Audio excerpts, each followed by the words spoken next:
Hello everyone, welcome back to Medicology Nursing Services. आप सभी साथियों का आपके अपने YouTube channel Medicology Nursing Services में फिर से स्वागत है।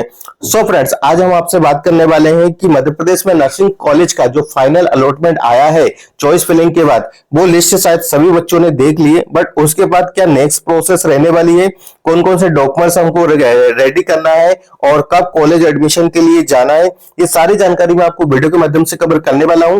तो वीडियो में लास्ट तक बने रहिएगा। और यदि आप मेडिकोलॉजी नर्सिंग सर्विसेज के ऑनलाइन प्लेटफॉर्म पर पहली बार आए हैं तो चैनल को जरूर सब्सक्राइब कर लीजिएगा। मध्य प्रदेश में नर्सिंग डिपार्टमेंट से रिलेटेड हर एक अपडेट आपको मेडिकोलॉजी नर्सिंग सर्विसेज प्रोवाइड करवाते हैं, तो अप टू डेट रहने के लिए चैनल पर बने रहिएगा। सबसे पहले हम ये जानते हैं कि हमें कब कौन से डेट में क्या काम करवाना है, ठीक है। तो सबसे पहले मैं आपको बता देता हूं कि 27 तारीख को आपका लिस्ट यहाँ पे जनरेट हो चुका है। इसके बाद आपको क्या रहेगा, इसके बाद जो नेक्स्ट प्रोसेस रहेगी वो आपके एप्लीकेशन नंबर और पासवर्ड डालोगे तब जाके पता चलेगी। मैं वो अभी आपको वीडियो के माध्यम से बताने वाला हूं कि वहां पे आपको क्या करना है, ठीक है। देखो, 28 तारीख मतलब आज से आप क्या कर सकते हो, 28 तारीख से लेके तो 28 तारीख से लेके तो 31 तारीख तक आप क्या करोगे, रिपोर्टिंग एंड एडमिशन।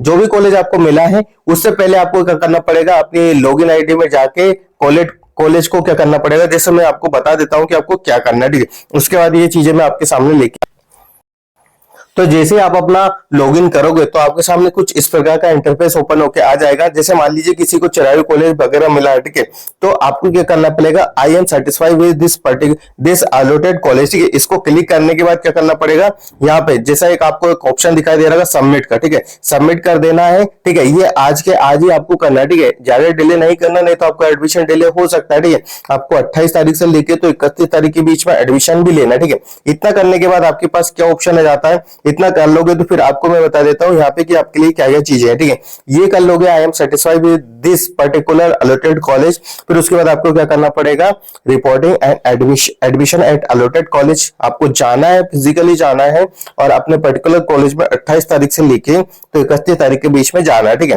तो अब ये प्रोसेस मैंने आपको बता दी कि कॉलेज अलॉट होने के बाद आपको क्या करना है, ठीक है। आपको सबसे पहले अपनी लॉगिन आईडी को लॉगिन करना है, फिर वहां पे आपको सेटिस्फाई करना है आपके कॉलेज को, फिर आपको जाना है आपके पर्टिकुलर कॉलेज में, ठीक है। जाने के बाद आपको ये पता होना चाहिए कि आपको कौन कौन से डॉक्यूमेंट्स लेके जाना है, ठीक है। देखिए, मैं आपको बता देता हूँ डॉक्यूमेंट का लिस्ट कि आपको कौन कौन से डॉक्यूमेंट्स यहाँ पे लेके जाना है। सबसे पहले जो डॉक्यूमेंट्स आता है, ठीक है, 10th का मार्कशीट हो गया, 12th का मार्कशीट हो गया, बीएससी नर्सिंग आपने किया है, चाहे जीएनएम आपने किया है, ठीक है, पोस्ट बेसिक बीएससी नर्सिंग किया है, ठीक है। ये मैं सभी का बता रहा हूँ, ये एमएससी कैंडिडेट का, पीबीएससी कैंडिडेट का, पोस्ट बेसिक बीएससी नर्सिंग का मैं बता रहा हूँ, ठीक है, उसको ध्यान में रखना, ठीक है। तो 10th का 12th का मार्कशीट हो गया आपका, ठीक है।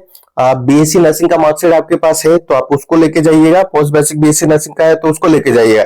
यदि आप पीबीएससी करने वाले हो तो आपको जेएनएम कैंडिडेट का सारा मार्कशीट लेके जाना, ठीक है। मार्कशीट आपका साथ में आपको प्लस रजिस्ट्रेशन आपके पास होना चाहिए, डिग्री होना चाहिए, डिप्लोमा आपके पास होना चाहिए, प्रोविजनल सर्टिफिकेट आपके पास होना चाहिए, ठीक है। और क्या क्या चाहिए, और प्रोविजनल सर्टिफिकेट के बाद रजिस्ट्रेशन हो गया आपका, डिग्री हो गया आपका, ठीक है। फिर इसके बाद आपका आधार कार्ड चाहिए, आपका पैन कार्ड चाहिए, ठीक है। और क्या क्या चाहिए, आपका डोमिसाइल सर्टिफिकेट चाहिए, कास्ट सर्टिफिकेट आपका चाहिए, ठीक है। और यहाँ पे अब आता है आपका जो भी आपने एप्लीकेशन फॉर्म सबसे पहले फिल किया होगा वो आपको लेके जाना है, जो आपका रिजल्ट आया था वो आपको लेके जाना है, फर्स्ट राउंड काउंसलिंग जो हुई थी वो आपको लेके जाना है पीडीएफ, फिर जो फाइनल राउंड काउंसलिंग हुई थी उसका पीडीएफ आपको लेके जाना है, ठीक है। और इतना सब कुछ लेके जाना, और साथ ही साथ में आपको एडमिट कार्ड आपको लेके जाना है, रिजल्ट आपको लेके जाना और फोटो लेके जाना है। यदि कहीं पे आप काम कर रहे हो, यदि गवर्नमेंट एम्प्लॉय हो तो आपको एनओसी तो लेके ही जाना, बिना एनओसी नहीं जाना, नहीं तो आपका एडमिशन नहीं होगा। और जैसे यदि प्राइवेट कॉलेज में जा रहे हो तो साथ में फीस भी लेके जाना है आपको, क्योंकि वहां पे फीस भी आपका लगने वाला है। जब आप कॉलेज को अलॉट करोगे तो उस टाइम आपका एडमिशन प्रोसेस हो जाएगा, तो जो प्रोस्पेक्टिव फॉर्म होता है, एडमिशन का प्रोस्पेक्टिव फॉर्म होता है, उसमें आपके पैसे लगने वाले हैं। तो बिना पैसे के मत जाइएगा। ऐसा नहीं है कि आप एडमिशन करवाने चले गए और पैसे लेके नहीं जा रहे हो, तो मेक श्योर कि आप कुछ केस या कुछ पैसे अपने पास लेके जाए। जब आपका एडमिशन हो जाएगा तो आपको फीस वहां पे करना पड़ेगी, ठीक है। तो ये सारी चीजें हैं, कोई भी नहीं बताएगा आपको पूरे यूट्यूब जहान में कि भाई ये सारी चीजें आपको लेके जाना है, ठीक है। तो एडमिशन के टाइम आपको सभी बातों का ध्यान में रखना है, क्वेश्चन मनी मिलेगा या नहीं मिलेगा ये सब पूछ लेना है, एकेडमिक फीस क्या है, एसएनए फीस क्या है, एक्स्ट्रा करिकुलर एक्टिविटी होती है नहीं होती है, कॉलेज फैसिलिटी है या नहीं है, हॉस्पिटल फैसिलिटी है या नहीं है, बस सर्विसेज है या नहीं है, ठीक है, फैकल्टी कौन सी है आपके पास, वो सारी चीजें आप ध्यान में रखिएगा, ठीक है, क्योंकि बहुत सारे कॉलेज में फैकल्टी अवेलेबल नहीं होती है, ठीक है, ये मैं बिल्कुल रियलिटी बता रहा हूँ कि बहुत सारे कॉलेज में फैकल्टी अवेलेबल नहीं होते, ठीक है, ओनली डॉक्यूमेंट्स लगे होते हैं और फैकल्टी नहीं होती है, ठीक है। तो इन सब बातों का ध्यान में रखना है आपको कि आपको एडमिशन लेने, ये मैं बता रहा हूँ पर्टिकुलर प्राइवेट कॉलेज का, बहुत सारे ऐसे प्राइवेट कॉलेज रन करते हैं जहाँ पे ओनली फैकल्टी ऑनलाइन शो होती है, ऑफलाइन शो नहीं होती है, ठीक है। तो इन सारी बातों का ध्यान में रखना है, क्योंकि देखो एमएससी वाला बच्चा 2 साल देगा, ठीक है, पीबीएससी वाला 2 साल देगा, ठीक है, और साथ में जो बीएससी वाले कैंडिडेट वो तो 4 साल देंगे ना। तो ये सारी चीजों का ध्यान में रखना है कि आपको सारी सुख सुविधा मिलना चाहिए पर्टिकुलर कॉलेज में, ठीक है, और तभी जाके उस कॉलेज में एडमिशन लेना है, ठीक है। ऐसा नहीं कि आपका नाम आपको, देखो आजकल क्या हो रहा है, मैं आपको एक रियलिटी भी बता देता हूँ। जैसे आपका कॉलेज अलॉट हो गया, तो क्या कर रहा है कॉलेज वाले, क्या कर रहे हैं, कैंडिडेट को फोन लगा रहे, ठीक है, कि यहाँ एडमिशन ले लो, ऐसे कर लो, ऐसे कर लो।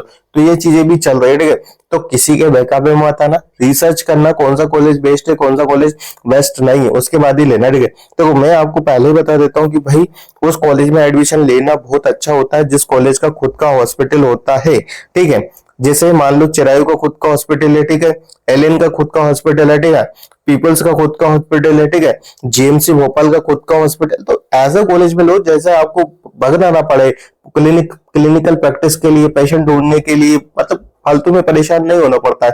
नहीं तो मान लीजिए बहुत सारे ऐसे कॉलेज है, जैसे मैं बता लेता हूँ कि जैसे प्रज्ञान के बच्चे चिरायू में आते हैं, ठीक है, पहले आते थे, अभी का मेरे को नहीं पता है। तो प्रज्ञान कॉलेज कहाँ है, गांधीनगर में, चिरायू कहाँ है, अपना रातीवर, ये अपने भोपाल रोड पे। तो इतना सारा लंबा सफर करना पड़ता है क्लिनिकल ड्यूटी के लिए, बहुत सारी ऐसी चीजें। तो ये मैं किसी कॉलेज का नहीं बता रहा हूँ, बहुत सारे ऐसे कॉलेज है, प्रज्ञान हो गया, केवीटी का कोई वो नहीं है, ठीक है। तो ये बॉन्डेड है, जो किसी भी पर्टिकुलर हॉस्पिटल में अपने बॉन्ड को लगाएंगे और आपको प्रैक्टिस के लिए पहुंचाएंगे। इससे अच्छा बेटर ये है कि आप ऐसे कॉलेज में एडमिशन लेना जहाँ खुद का हॉस्पिटल होता है, ठीक है। ये इससे आपको बहुत बहुत ज्यादा बेनिफिट मिलने वाला है। जब आप अपनी डिग्री कंप्लीट कर लोगे उसके बाद आपको इस चीजों का बेनिफिट मिलेगा, अभी तो कुछ भी नहीं मिलेगा। अभी तो चिल मारोगे कॉलेज में फर्स्ट ईयर सेकंड ईयर में, बट जैसे समय खत्म होता जाएगा तो आपको समझ में आ जाएगा कि हाँ गलत कॉलेज में एडमिशन लिया है या सही कॉलेज में, ठीक है। तो मेक श्योर कि आप चीजें सब समझ गए। यदि आपको फिर भी डाउट्स होता है regarding to choice filling, regarding to allotment letter, regarding to documents verification, कौन कौन से डॉक्यूमेंट्स आपको लेके जाना है, ठीक है, तो बिल्कुल हमसे कांटेक्ट कर सकते हो, ठीक है। 9754573292 पे nursing officer on call Malviya द्वारा आपके सारे डाउट्स को क्लियर किया जाएगा। तो thank you so much guys. यदि वीडियो अच्छा लगा तो अपने फ्रेंड सर्कल में जरूर शेयर कर दीजिएगा।